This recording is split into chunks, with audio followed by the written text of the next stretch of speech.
Hello everyone, कैसे हो आप सभी लोग। ये वीडियो बहुत ही छोटा बट बहुत ही इंपॉर्टेंट होने वाला है, सो इसको आप ध्यान से सुनिएगा। क्योंकि कुछ चीज़ें ऐसी होती है जो आप किताबों से नहीं सीख सकते, आपको उसके लिए एक्सपीरियंस चाहिए होता है। और जो जो लोग उस चीज़ को एक्सपीरियंस कर चुके हैं वो ज़्यादा आपको बेहतर बता पाएंगे उस चीज़ के बारे में। सो उन चीज़ों को कभी इग्नोर नहीं करना चाहिए जो आपको कोई बंदा एक्सपीरियंस से बता रहा हो। क्योंकि अगर आप उसमें गलती कर देते हैं, आप उसमें रैश डिसीजन ले लेते हैं, तो हो सकता है उसके वजह से आपको लाइफ भर पछताना पड़े। ठीक है, तो हम इस वीडियो में बात करने वाले हैं कि आपका जो अभी पोस्ट प्रेफरेंस फिल हो रहा है 2022 का सीजीएल का, उसमें लोकेशन को आपको प्रायोरिटी देना चाहिए या फिर हायर ग्रेड पे को। जैसे आपका मान लो नंबर है, कुछ ऐसा नंबर है, वहाँ पे आपको 4600 ग्रेड पे भी मिल सकता है और एक 4600 ग्रेड पे मिल सकता है, लेकिन वो नॉर्थ में या आपके होम स्टेट में मिलने का चांसेस नहीं है, उसमें कम है। और और आपको 2400 या 2800 ग्रेड पे जो है वो आपके होम टाउन में मिल सकता है। तो इस समय आपके लिए क्या बेहतर रहेगा, क्या आप चूज़ करिएगा, वो हम आपको बताते हैं। देखिए, मेरा जितना एक्सपीरियंस है, मैं अभी लगभग 6 मंथ मेरा हो गया है जॉब पे आए हुए। मेरा एक्सपीरियंस 6 मंथ का हो चुका है इस जॉब में आए हुए। मैंने बहुत चीज़ों को समझा है।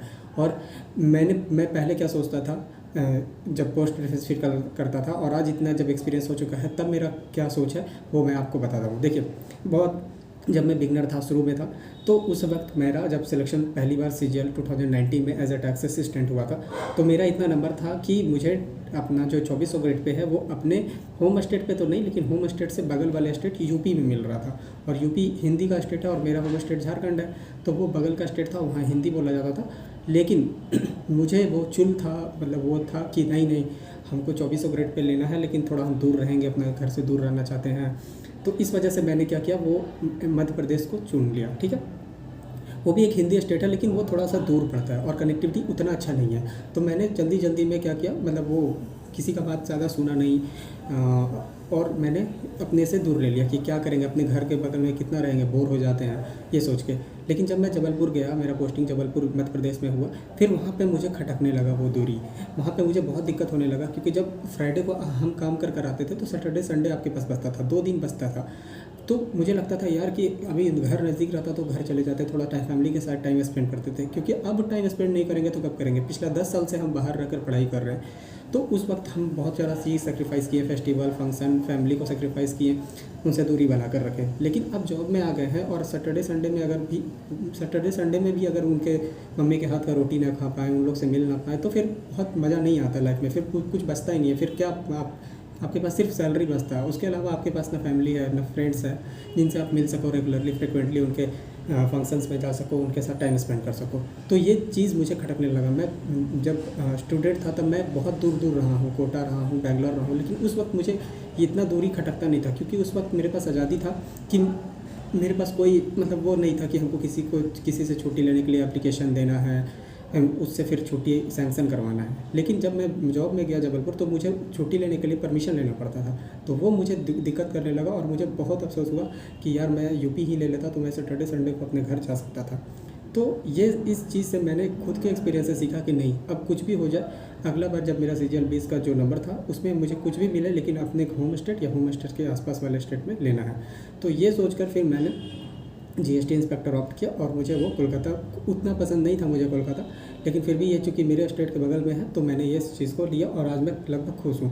ठीक है, यहाँ से भी मुझे उतना मन नहीं लगता, लेकिन बस मेरे लिए सबसे इम्पोर्टेंट चीज़ जो था वो अपने घर के नज़दीक आना था, वो मैं आ चुका हूँ। आज मैं चाहूँ अभी निकलना घर के लिए, तो आराम से अभी से घर के लिए निकल के 7-8 घंटे में, एक रात का जर्नी में आराम से घर पहुँच सकता हूँ, कुछ टाइम स्पेंड करके आ सकता हूँ। ठीक है, तो ये फ्लेक्सिबिलिटी है, ये आज़ादी है मेरे को। लेकिन वही जो बंदा दूर में है, चेन्नई में है, मुंबई में है, केरल में है, वो चाहे कभी नहीं सोच सकता कि फ्राइडे को वो घर जॉब करके रात को घर निकल ले और फिर 2 दिन रह के फिर वापस आ जाए। नहीं, ऐसा पॉसिबल नहीं है, क्योंकि उसका घर भी 2-2.5 हज़ार किलोमीटर दूर है, प्लस उसको टिकट मिलेगा नहीं मिलेगा वो भी दिक्कत है। लेकिन मेरा यहाँ से क्या है कि मेरा यहाँ से मैं बस वाले को फ़ोन करूँगा कि मेरा टिकट बुक कर दो, मैं यहाँ से बस स्टैंड जाके आराम से जा सकता हूँ, या फिर बाई ट्रेन जा सकता हूँ।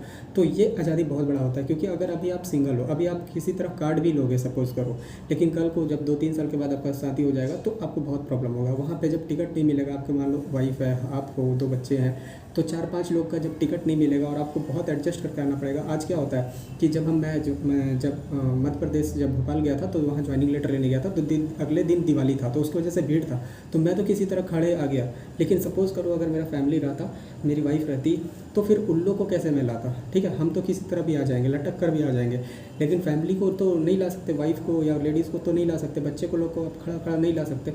और अगर प्लेन से लाओगे, आपको लगेगा कि हम प्लेन से ले आएंगे, तो प्लेन से ले आने का खर्चा भी इतना बैठेगा आपके पास, एक टाइम का आपका 4-5 लोगों का 50,000 बैठ जाएगा। मतलब एक ट्रिप में आने जाने में आपका लगभग एक राउंड 1 लाख खर्च हो जाएगा, तो वो बहुत पेनफुल होगा। तो इसलिए पैसा हायर ग्रेड पे 10-15-20 हज़ार इंपॉर्टेंट नहीं है, वो आपका ना दूर जाके उतना खर्च हो जाएगा, या आप 10-15 हज़ार ज़्यादा ही बचा लोगे, लेकिन उतना सारा चीज़ फैमिली फ्रेंड्स ये सब खो दोगे, तो वो ये सही नहीं है, ठीक है। इसलिए आप कोशिश करो कि आप अपने जो भी ग्रेड पे लो, उसमें कोशिश करो कि वो अपने घर या अपने घर के आसपास वाले स्टेट में रहे, वो ज़्यादा आपको बेटर रहेगा। अगर आप अपने घर या आसपास वाले स्टेट में रहोगे, तो फिर से नेक्स्ट CGL या फिर कोई और एग्ज़ाम देकर आप अपने और हाई ग्रेड पे जा सकते हो, और भी कुछ अलग से एक्सप्लोर कर सकते हो। अपने घर की तरफ रहोगे तो बहुत सारा चीज़ अलग से भी कर सकते हो, ठीक है। लेकिन जब दूर चले जाओगे तो आपको बहुत सारा चीज़ में आपको कॉम्प्रोमाइज़ करना पड़ेगा। आपका खाना हो सकता है चेंज हो जाए, आपका जिस तरह का इन्वायरमेंट में आप रहे हो वो चेंज हो जाए, भाषा चेंज हो जाए, भाषा का लैंग्वेज का दिक्कत हो, तो इन सब चीज़ों के साथ आपको 60 साल बिताना है। तो इसलिए ये इंपॉर्टेंट हो जाता है कि हम जिस इन्वायरमेंट में पले बड़े हैं वो उसको ध्यान में रख के बोलें, ना कि आप ये सोच लो कि हम कोई इंस्पेक्टर बन जाएंगे तो इंस्पेक्टर तो बनेगा ना, चाहे दूर रहे दूर रहे, ऐसा कुछ नहीं है। देखो बहुत सारा चीज़ यूट्यूब पे भ्रम भी फैलाया गया है कि आप पता नहीं इंस्पेक्टर बन जाओगे या फिर CSS में चलो जाओगे तो पता नहीं क्या हो जाएगा, कुछ ऐसा नहीं है। आप एक नॉर्मल सैलरीड पर्सन रहोगे, आपको एक सैलरी मिलेगा, 10-20 हज़ार ज़्यादा मिल जाएगा, लेकिन ऐसा कुछ नहीं है कि बहुत बड़ा भौकाल मच जाएगा। जो TA है और इंस्पेक्टर है उसमें बहुत आसमान ज़मीन का अंतर है, ऐसा कुछ नहीं है, बस वो सैलरी का ही अंतर है, बाकी वर्क प्रोफाइल लगभग वही करता है। मैं इनकम टैक्स डिपार्टमेंट में वर्क किया हूँ, मैं एक्साइज में वर्क कर रहा हूँ एज ए GST इंस्पेक्टर, लेकिन बहुत सारा सेक्शन में क्या होता है कि जो इस काम इंस्पेक्टर कर रहा होता है वो TA भी करता है, जो TA कर रहा है और इंस्पेक्टर करता है वो लगभग काम क्लर्कियल ही रहता है, दोनों का काम में बहुत ज़्यादा अंतर नहीं रहता है, ठीक है। तो दोनों क्लर्क लेवल का ही काम करते हैं, तो ऐसा कुछ नहीं है कि इंस्पेक्टर बहुत ही रॉक जमाते रहता है, बहुत ही मतलब उसको गाड़ी मिल जाता है, बंगला मिल जाता है, ऐसा कुछ नहीं होता, ठीक है। सैलरी का अंतर रहेगा, थोड़ा सा काम का हो सकता है हल्का फुल्का अंतर हो, अदरवाइज़ दोनों का काम क्लर्कियल ही रहता है। तो इन चीज़ों को ध्यान में रखना है, आपको बहुत ज़्यादा ये नहीं सोचना है कि जैसे GST इंस्पेक्टर में है वर्दी मिल जाएगा, प्रिवेंटिव में है वाइट वर्दी मिल जाएगा, और या CSS में है कि मिनिस्ट्री में रहोगे तो कुछ बहुत बड़ा आप इंसान बन जाओगे, ऐसा कुछ नहीं है। तो इन सब चीज़ों को ज़्यादा मतलब तवज्जो ना दो, ज़्यादा तवज्जो दो अपने होम स्टेट को, ठीक है। तो उम्मीद है यह वीडियो आपको बहुत हेल्पफुल लगा होगा। आप इन चीज़ को जरूर ध्यान रखना, क्योंकि कोई भी बात हम बता रहे तो अपने एक्सपीरियंस से बता रहे, तो आप इन बातों का ध्यान रखिएगा CGL 22 का प्रेफरेंस फॉर्म भरते वक्त। और जो नहीं ध्यान रखेंगे उनको पक्का है कि वो जब गलती कर लेगा, जब उस जगह पे चले जाएंगे तो उनको रियली इस बात का अफसोस होगा। चलिए मिलते हैं नेक्स्ट वीडियो में, तब तक आप अपना ध्यान रखिएगा, अच्छे से पढ़ते रहिएगा, बाय बाय।